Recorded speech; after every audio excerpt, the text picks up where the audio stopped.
My hope for the fans is that they can see that people with disabilities can do anything they want. They can go for the moon, you know? Maya herself is a perfect example. She can fight. She can do anything. She can beat the villains up. I guess we'll see exactly what happens in the show, but the audience, sometimes, you know, I want everybody to know that people with disabilities are just like everybody else. It's beyond exciting. We've been waiting for years. I mean, we started this back in, I think, November of 2021, and it was filmed in 2022. So to finally have it happening after all of the hard work that everybody put in, you know, to make sure that this came to life, it's beyond exciting. I felt extremely fortunate, not only just working with the Choctaw nations, but the Cherokee, the Salish. I mean, every single nation that was represented had their own specific representation. So like the Mohawk, I got to literally learn the history from their historians. Instead of just reading it from a book or finding it on the internet, like I actually had, you know, the people of their nations giving me, you know, their own historical stories. So I felt extremely fortunate. I mean, this show has been such a labor of love from the beginning and has been really blessed with some of the most creative people I've ever worked with. From Sydney Freeland, our incredible EP and director, our leader, through the rest of the crew and the incredible cast. I mean, it's amazing to have everybody here tonight to celebrate what I think is a major achievement for the studio. Yeah, you know, Sid, she met with the Choctaw early on in the process and pitched them the project. And, you know, it really was a partnership from the beginning. In fact, I would say it was even more than a partnership. The Choctaw and the amazing influence they had over this project really is in every single molecule that is on screen. I learnt ASL for Echo, and it was really important for me to be able to, for Alaqua to be able to communicate and for me to see her and be able to be there and scaffold her for the work. And, you know, Doug Ridloff was an incredible asset as well. He came in. I used to call him Big Thumb because every take, it wasn't just for performance and technical issues. I would always turn to him and he would put his big thumb out, and I knew that the ASL was perfect.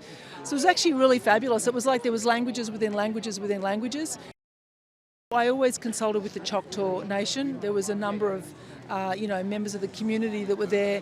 And it's really important to me. My dad's Aboriginal, so it was very important for me to be able to make sure that everything I was doing and wanting to do was culturally appropriate. So, you know, again, really proud to have gone on that journey, and I think everyone's going to love the result. Oh, there's a lot of anticipation. There's excitement here, and I'm really excited for people to see this finally, and we get to see it on the big screen. You know, I feel very fortunate to see it on the big screen. Yeah, I think people are just waiting to see it. Well, it's branching off to a different direction. Also, it's darker and it's more brutal, and you have an amazing cast. And yeah, I think the audience is going to really, you know, it's not what they're expecting to Marvel, and I think it's going to really blow them away. You know, Alaqua Cox, for being the lead in one of her first movies, she is a pro, a champ, and I really want people to see her performance. She's nothing like the character, but she is a badass. Yeah, she's a badass in real life. But I'm really excited for people to see her work, and I think people are going to really be blown away by it. This energy is insane. I love this. You know, to be a part of something so monumental and at this level is so cool. I come from Edmonton, Alberta, Canada. I grew up in Los Angeles, but I'm from Musqueam, and so, you know, just me being here, it represents something like on a bigger spectrum. Like, oh my gosh, we've waited for so long to be here, and the energy right now is completely buzzing. Everybody seems so excited and so enthusiastic to bring this to life, and yeah, I'm just really thankful and really grateful to even be here, you know? To be able to kind of go back to your roots and kind of find out really who you are is something that I was really excited about to be able to do throughout this show. But it's a really big connection point, and also just connecting with your family, being, you know, leaning on the people who you know are always there for you. Really inspired by complex characters, and Maya Echo is definitely that.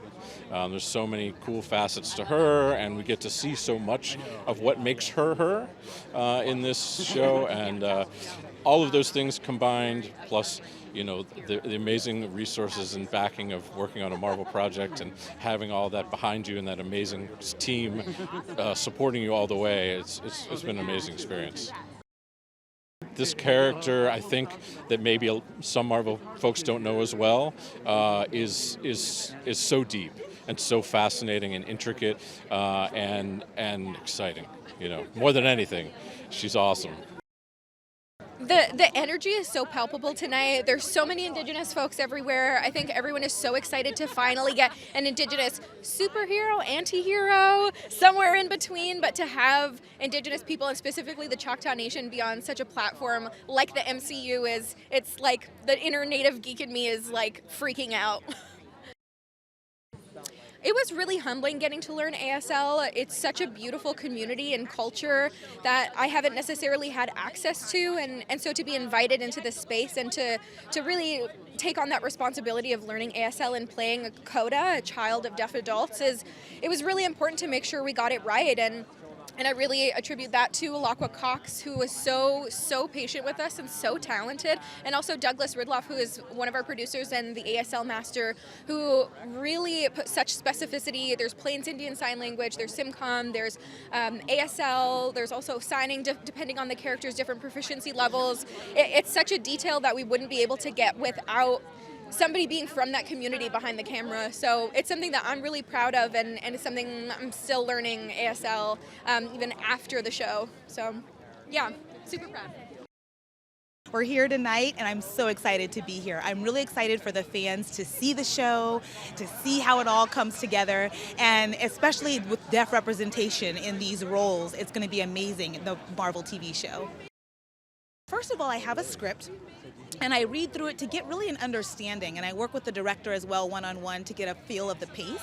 I analyze each character who will be learning sign language during the show and look at the characters, the actors, the actresses, and see if it's going to be an easier process for them or if it's going to be a harder process, because for some people it takes longer.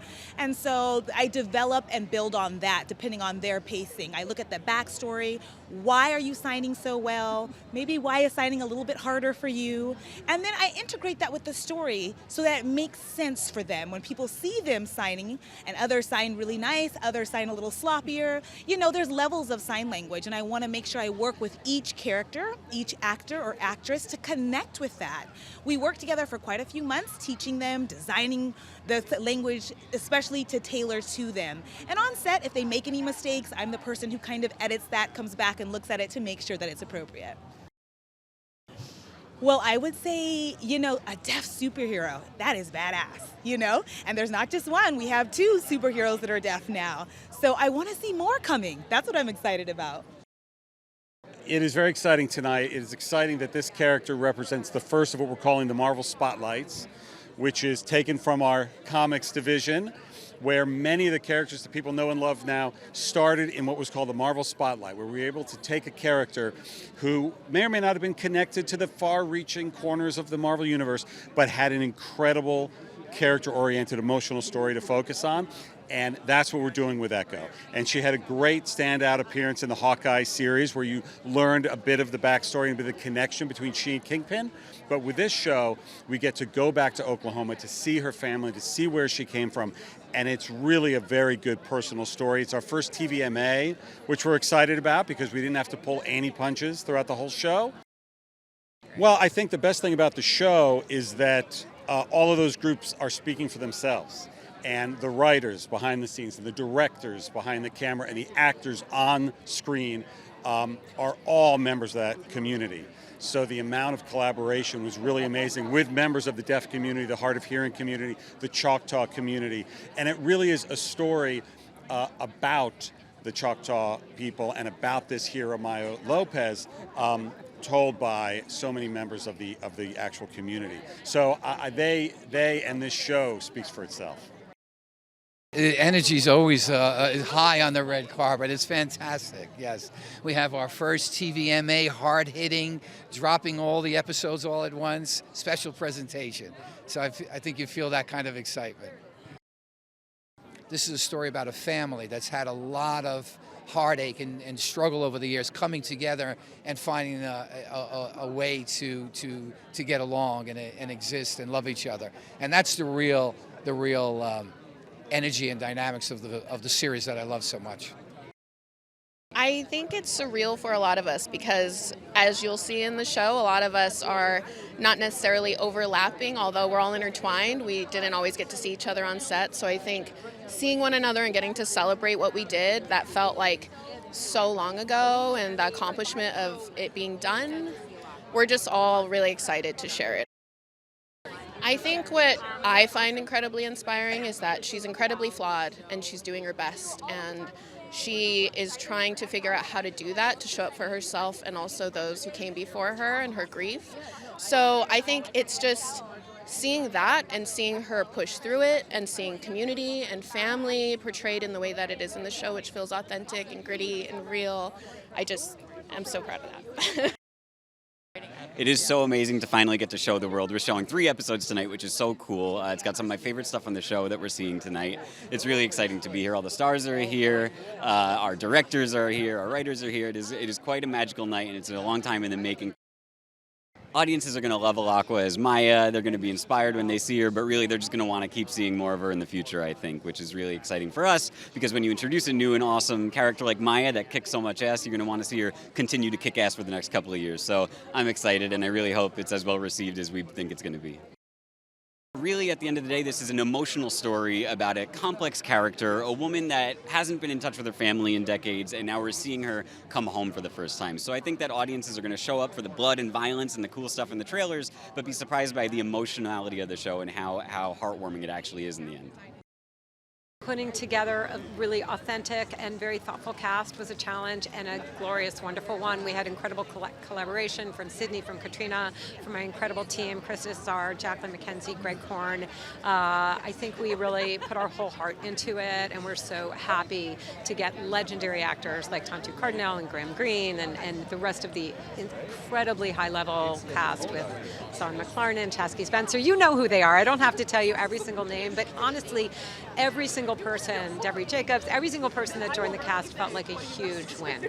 And it was a really exciting process.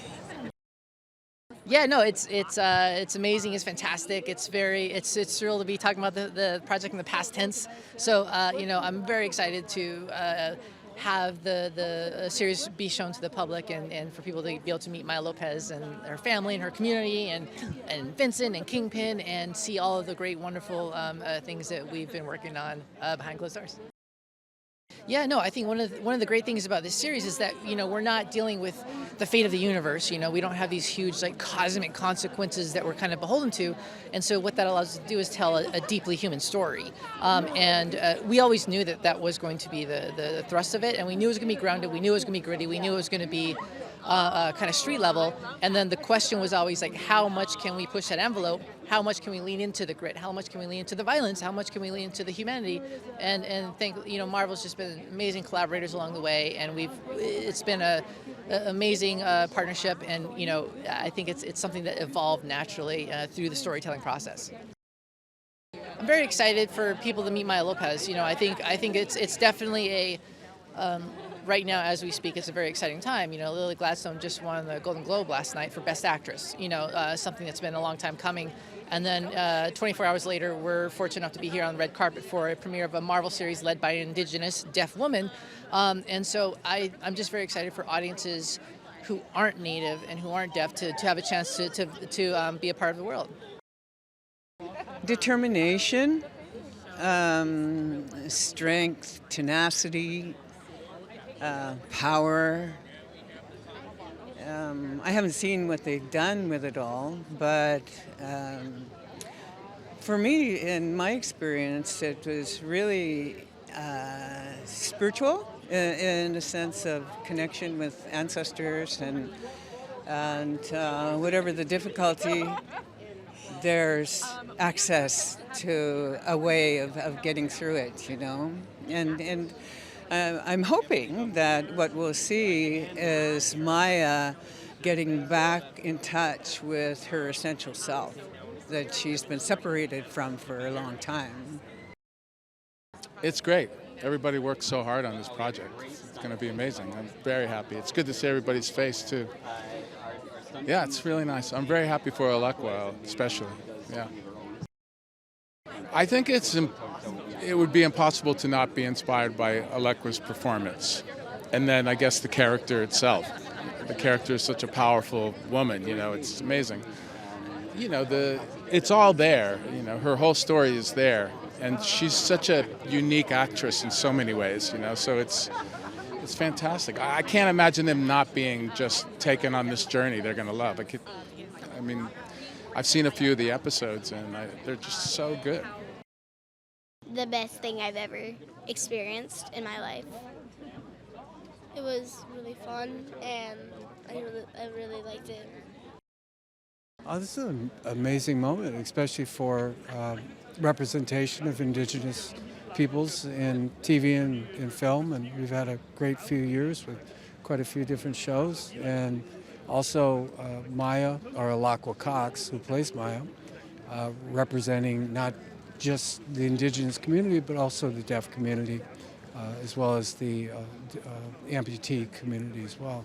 And we couldn't ask for a better person to do that. She's amazing. She's amazing in the show. It was amazing to work with her, and it's an amazing night for everybody. They're just going to see. They're going to see a TV show that's from a Native perspective, with a Native actress as the star, as well as again a deaf actress. And I think that the audiences nowadays, with all the streaming services going on, that are looking for different content, and Echo covers all those bases.